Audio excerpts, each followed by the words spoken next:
please come forward to help a helpless girl. আমি এই যে দেখেন মোবাইল অন করে একটা অনেক খারাপ দুঃখের কথা শুনতে পেলাম। একটি মেয়ে ২০ বছর বয়স, তার কথাগুলো আপনারা শুনলে আপনাদের অনেক কষ্ট হবে। Please come forward to help this girl. উফ! দেশের অবস্থা এত খারাপ, নীরব দুর্ভিক্ষ চলছে।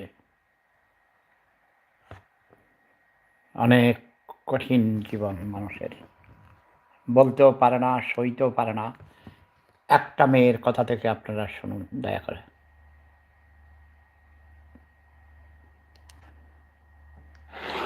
ওয়ালাইকুম আসসালাম ভাইয়া। ভালো না ভাইয়া, আসলে আমার নাম নুরুন নাহার। আমি ঢাকা মোহাম্মদপুর থাকি। আমার বয়স 20 বছর। আমার বাবা মা বোন বলতে কেউ নাই। আমার বাবা মা দুজনই মারা গেছে। আমার বাবা 2 বিয়ে করছিল, আমার মা হয়েছে দ্বিতীয়। আমার মা আমার মতো এতিম ছিল, তো আমার পরিবারে কেউ নেই। আর আমার বাবা একজন সৌদি আরব প্রবাসী ছিল না, সৌদি আরবে গাড়ি চালাইতো, গাড়ি অ্যাক্সিডেন্টে মারা গেছে। আর আমার বাবার পরিবার মানে আমার চাচা চাচি দাদা দাদি আমার মায়ের কোনো মাইনা নেয়নি, তো তারা থাকে আমার দেখাশোনা করে না বা পরিচয় দেয় না, তো আমার আপন বলতে কেউই নেই। আমার বাবা মারা গেছে আজকে 7 মাস হয়েছে। তো বাবা মারা যাওয়ার পর ঢাকা মোহাম্মদপুর সেখানে গার্মেন্টসে চাকরি করতাম। গার্মেন্টসটা আজকে 2 মাসের বেশি হয়েছে বন্ধ। 2 মাস যাবৎ কোনো চাকরি নেই। তো এই 2 মাসে অনেক মানুষের কাছে সাহায্যের জন্য কল মেসেজ দিছি, কিন্তু কেউ সাহায্য করেনি। তো যখন দেখলাম সাহায্য পাইতেছি না, তখন খারাপ কাজও করতে বাধ্য হয়েছি, একমাত্র বাড়িওয়ালার ঘর ভাড়া জোগাড় করার জন্য। কারণ আমি যেই মেসের মধ্যে থাকি ঢাকা মোহাম্মদপুর, এখানে বাড়িওয়ালা 2 মাসের মেস ভাড়া পাই, দিতে পারতেছি না। বাড়িওয়ালা 15 দিনের সময় দিয়েছিল, 15 দিন আর 3-4 দিন আগে হয়ে গেছে, দিতে পারিনি। গতকালকেই বের করে দিত, গতকাল রাত হয়ে গেছে, এখানে বের করেনি। আজকে সকালে বের করে দিবে। সকাল তো প্রায় হয়ে গেছে, আর ঘন্টাখানিক পর বাসা থেকে বের করে দিবে। আর বের করে দিলে যাওয়ার মতো কোনো জায়গা নেই, বাবা মারা গেছে। কিন্তু 2-3 রোদ না খেয়ে আছি, খাবার টাকা নেই, মেস করে দিন তো দূরের কথা। অনেক মানুষের কাছে সাহায্যের জন্য কল মেসেজ দিয়েছে, ওরকম ভাবে আপনাকেও রিকোয়েস্ট মেসেজ দেওয়া। ওহ! ভাইয়া আমি জানি আপনাকে চিনি না, জানি না, ব্যাপারটা অনেক অকওয়ার্ড। আপনার কাছে আমি হেল্প চাইতেছি। আসলে আমি অনেক বিপদে আছি। আমি মানে আল্লাহর রাস্তা হইলে একটু সাহায্য করা যাবে আমাকে? ওহ! হায়রে মানুষের কষ্ট! দেশটাকে শেষ করে ফেলেছে এই ব্যাটা।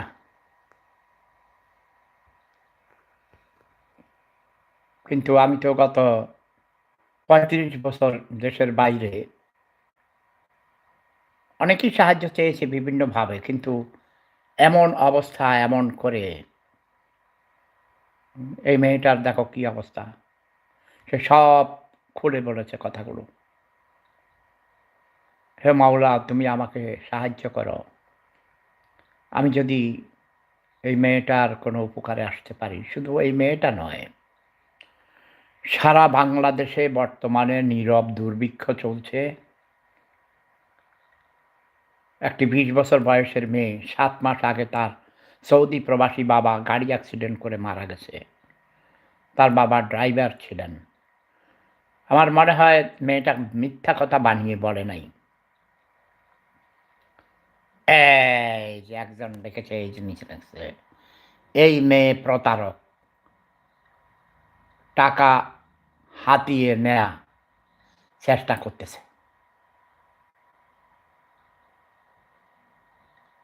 এমনটি হয়েছে অনেক। ২০০৫ সালে আমি নিজে ১২ লক্ষ টাকা দিয়েছি, ১২ লক্ষ টাকা একটা মেয়েকে। এমন সুন্দর নাটক সাজিয়েছিল, কান্নাকাটি করছিল অনলাইনে এসে, ফালটকে, দেশি সেট, দেশি আড্ডায়। যে তার মা মারা যাচ্ছে, ওপেন হার্ট সার্জারি হয়েছে, একটা ইঞ্জেকশন দিলে তার মার জ্ঞান ফিরে আসবে। ১ ঘন্টা, ২ ঘন্টা এমন করে ৩৬ ঘন্টা হয়ে গেছে, তার মায়ের জ্ঞান ফিরে আসেনি। হায়রে কান্না! আমিও একটা অভিনয় করে অনেক টাকা পেয়েছিলাম। এখন আমার মা নেই, আমার মা মারা গেছেন। আমার মা-বাবা ইংল্যান্ডে থাকতেন। তখন আমার মায়ের ছবি আমার চোখের সামনে, মায়ের মুখ ভেসে উঠেছে। এমনি আমি খুব নরম মনের মানুষ। এমনটি হয়েছে না খেয়ে, নিজে না খেয়ে অনেক মানুষকে খাওয়াই। এখনও এটা আমার ছোটবেলা থেকেই একটা অভ্যাসে পরিণত হয়েছে। এটা আমার পরিবারের, আমার দাদা, দাদি, নানা, নানি, মা, বাবা, ভাই, বোন, আত্মীয়স্বজন সবাই, এমনকি আমার ছেলেটাও স্বপ্নেরও এমন হয়েছে। নিজে না খেয়েও অন্য মানুষের উপকার করে। এটা আমি শান্তি পাই। তা এখন তোমরা যাই বলো, এই মেয়ে মানে প্রতারক, টাকা বানাবার জন্য এমন করছে, অভিনয় করছে। কিন্তু তাই বা করবে কেন?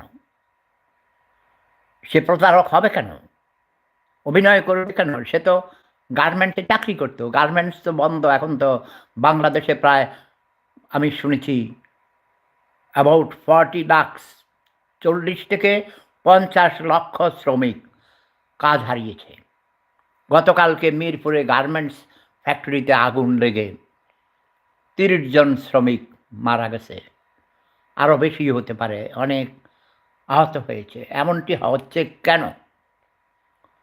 পৃথিবীর উন্নত বিশ্বে তো কোথাও এমনটি হচ্ছে না।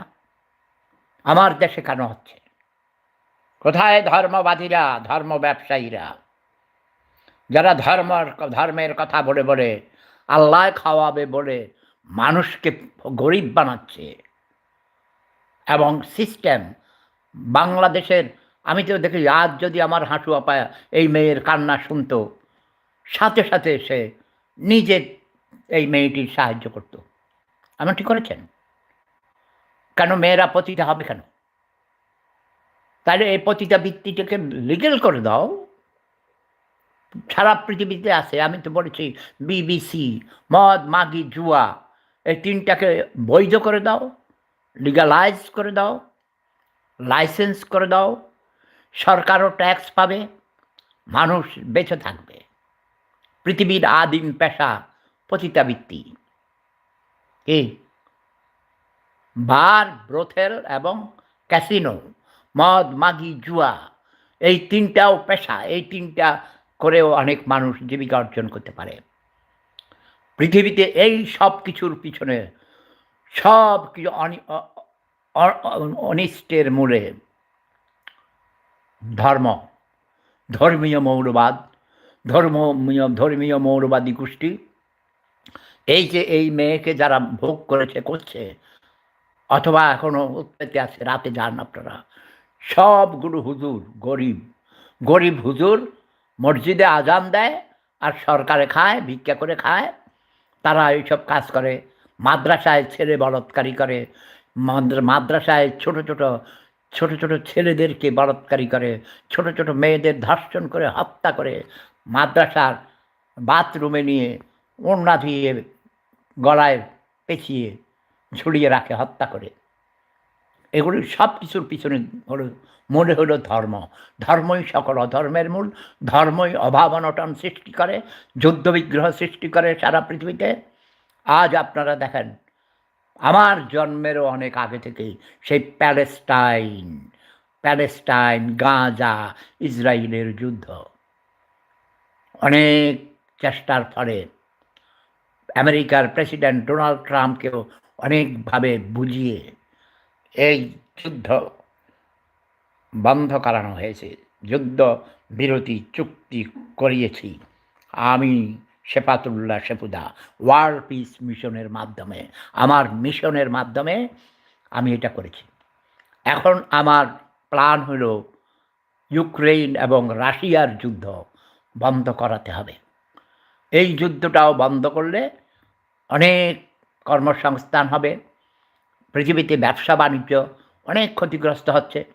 আরব ইসরায়েলের যুদ্ধের কারণে অনেক ক্ষতিগ্রস্ত হয়েছে সারা পৃথিবীর অর্থনীতি, রাজনীতি, এক কথায় সর্বস্তরেই।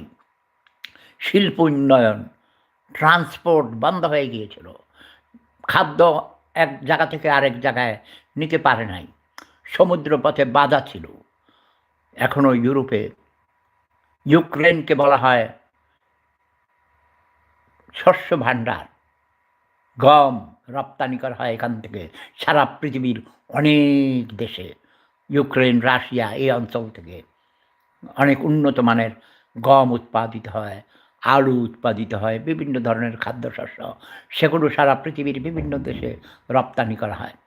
বাংলাদেশেও এই বাংলাদেশের মানুষ ইউক্রেনের গম খায়, রাশিয়ার গম খায়, রাশিয়ার আলু খায়, হ্যাঁ, আরও অনেক জায়গা থেকে। এখন আমি যেটা বলছি, এটাকে নেগেটিভ বলে এই মেয়েটাকে মৃত্যুর পথে ঠেলে দেওয়া যাবে না। আসুন, এগিয়ে আসুন, আমরা সবাই মিলে এই ধরনের মেয়েদের, বিশেষ করে মেয়েরা সব কাজ করতে পারে না। দৈহিকভাবে তারা সেভাবে তৈরি হয়নি। প্রকৃতি মাতা তাদের সৃষ্টি করেছে অন্যভাবে। তাদের ইমিউন সিস্টেম, তাদের দৈহিক গঠন, শরীরের যেসব গঠন, সেগুলো কারণ তারা মা হয়। মা হওয়ার জন্যে তাদের ডিএনএ অন্যরকমভাবে তৈরি করা হয়েছে। একজন পুরুষ যেভাবে কাজ করতে পারবে, রিক্সা চালাতে পারে ঘন্টার পর ঘন্টা, একজন নারী পারে না বলেই আপনারা ঢাকা শহরে মেয়ে রিক্সাওয়ালা কতজনের মধ্যে দেখেন, কিন্তু লাখ, 1-2 লাখের মধ্যেও হয়তো 1-2জন ব্যতিক্রমধর্মী মেয়ে দেখেন। আসুন, আমরা বাংলাদেশের প্রতিটি মানুষকে স্বনির্ভর গড়ে তোলার জন্যে রাজনীতি করি, প্রতিটি মানুষকে কর্মসংস্থান সৃষ্টির জন্য কাজ করি। গ্রামে গঞ্জে, পাড়ায় মহল্লায়, সর্বস্তরেই আসুন, আমরা কর্মসংস্থান সৃষ্টির জন্য বিভিন্ন প্রকল্প গড়ে তুলি। আসুন, আমি বাঁচি, অন্যদেরকে বাঁচতে দেই, সহযোগিতা করি। এই মেয়েটার এই আবেদন সত্যিই আমাকে নাড়া দিয়েছে। আমি, ও থাকে ঢাকায়, আমি জানি না এখন। আমি এই কথাগুলো আপনাদের অনেককে জানাইলাম। অনেকেই যদি রেসপন্ড করেন, এগিয়ে আসুন। আমি তাকে বলেছি তার হোয়াটসঅ্যাপ নাম্বার দেওয়ার জন্য, আমাকে দিয়েছে। এখন বাংলাদেশে রাত, মানুষ ঘুমায়।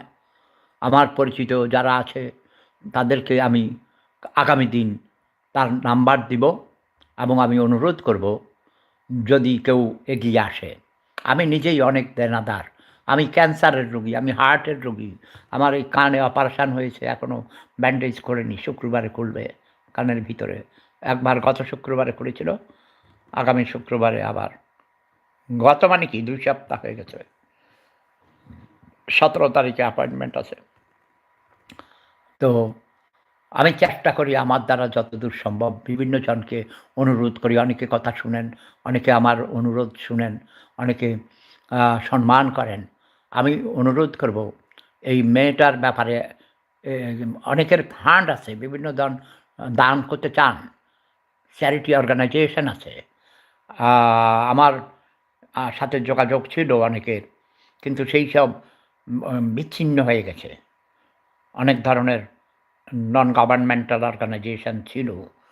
তো বিভিন্ন কারণে সরকার পরিবর্তনের ফলে অনেকেই হারিয়ে গেছে, অনেককে মেরে ফেলেছে, অনেকে পালিয়ে গেছে কোথায়, এসব নেই। এখন যারা আছে ওরা নিজেরাই লুটপাট করে, ওরা নিজেরাই চোর চোট্টা, রাস্তার নেড়ি কুকুর, ওইসব ফকিন্নি চেহারা দেখলে চোর ডাকাইতের মতো দেখা যায় ভাই।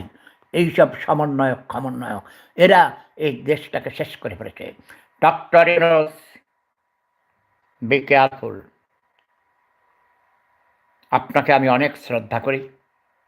একসঙ্গে স্বনির্ভর বাংলাদেশে কাজ করেছি। and I was your trainer. Don't forget, okay? This is Sefuda, Shefayet ভাই, মজুমদার ভাই। Do you remember? কাজেই আপনি দেশের অর্থনীতি ধ্বংস করে ফেলেছেন। কর্মসংস্থান নেই, শিল্প কারখানা বন্ধ হয়ে গেছে, ৫০ লক্ষ মানুষ গত ১ বছরে বেকার হয়েছে। আর আপনি সম্পদের পাহাড় গড়ে তুলেছেন, টাকার পাহাড়। আপনার আত্মীয় স্বজনদের কাজ দিচ্ছেন, সরকারি কাজ দিচ্ছেন, বিভিন্নভাবে লুটপাট করছেন। এমনকি যতগুলো অথর্ব সরকার এসেছে সবাই করেছে, শেখ হাসিনাও করেছে। আচ্ছা, এই নুরুন নাহার কল করেছে, দেখি কি বলে। হ্যালো,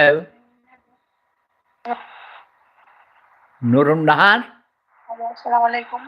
ওয়ালাইকুম সালাম। আমি আপনার কথা বলছি অনলাইনে, আমি বলেছি নাম্বার এখনো কাউকে দেইনি। আমি থাকি দেশের বাইরে, ইউরোপে থাকি। বাংলাদেশে এখন মানুষ জি। ঘুমায়।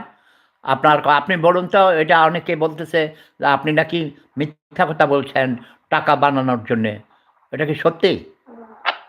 দেখেন, আমি আমার ভোটার আইডি কার্ডের ছবি আপনাকে দিতে পারি। আপনি আমার কিরকম টাইপের মেয়ে ভাবতেছেন আমি জানি না। আমি আমার ভাবি বাবা-মা নাই। আমি বলছি যে আমি কিন্তু এই ধরনের চেষ্টা করেছি অনেককে। আপনি আমাকে চিনেন কিনা আমি সেফুদা, বাট আমি জানি না হ্যাঁ, আপনি হ্যাঁ, জানেন আমি কিনা। চিনি আপনাকে। তাই নাকি? Very good. আমার কথা হলো, যদি একটি একদম মানে পতিতাও আমার কাছে সাহায্য চাইলে আমার দ্বারা সম্ভব হইলে আমি চেষ্টা করি। আমি এখন লাইভে কথা বলছি। আপনার ভোটার আইডি কার্ডটা আমাকে কাইন্ডলি কপি করে দিয়ে দিন। আমি চেষ্টা করছি, এবং প্রফেসর ইউনুস সাহেবকে আমি এই দেশের এই অবস্থার জন্যে তাকে আমি ধিক্কার জানাচ্ছি। আজ আমার হাঁটু আপা থাকলে আমি আমার কথা বলার সাথে সাথে তিনি চেষ্টা করেন অনেক ধরনের। এখন ৫০ লক্ষ মানুষ বেকার, শিল্প কারখানা বন্ধ হয়ে গেছে। আমি জানি আমার পরিচিত আছে, ওরা এখন রাত হয়ে গেছে। আগামী দিন আশা করি উপকার হবে। আপনি একটু ধৈর্য ধরে অপেক্ষা করুন, ম্যানেজ করুন। এখন তো কোনো কিছু করার নাই, বোঝেন না? উপায় নেই। তো ভালো থাকুন, আপনি হতাশ হবেন না, মনোবল ঠিক রাখুন। পানি খেয়ে হলেও বেঁচে থাকুন, ঠিক আছে? আগামী দিন আশা করি আল্লাহর রহমতে কোনো একটা ব্যবস্থা হতে পারে, ঠিক আছে? জি ভাইয়া। ওকে, জি ভাইয়া। পরে কথা হবে, আসসালামু ঠিক আছে? আলাইকুম। এই যে আপনার আমার আসসালামু কথাগুলো অনলাইনে এখন মানুষ শুনতেছে, আমি অনলাইনে এখন। চিন্তা করবেন না, আল্লাহ ভরসা, মনোবল ঠিক রাখুন। পানি খেয়েও মানুষ ২১ দিন বেঁচে থাকতে পারে, ঠিক আছে? আলাইকুম। ভালো থাকুন। Bye, bye. Oh my god! ওই মেয়েটি সরাসরি কল করে। হোক সে পতিতা, হোক সে চরিত্রহীনা, হোক সে লম্পট, সে একটা মানুষ। মহান আল্লাহ রাব্বুল আলামিন তাকে সৃষ্টি করেছেন। বিপদে না পড়লে সে এইভাবে কখনো সাহায্য চাইবেন না। হে মহান আল্লাহ রাব্বুল আলামিন, তুমি আমাকে তৌফিক দান করো। এইসব অভাবগ্রস্ত, ক্ষুধার্ত মানুষদের যেন আমি সহযোগিতা করতে পারি। আমিন, সুম্মা আমিন। সবাই আমার জন্য দোয়া করবেন। আমি অসুস্থ, আমি যেন সুস্থ হয়ে উঠতে পারি।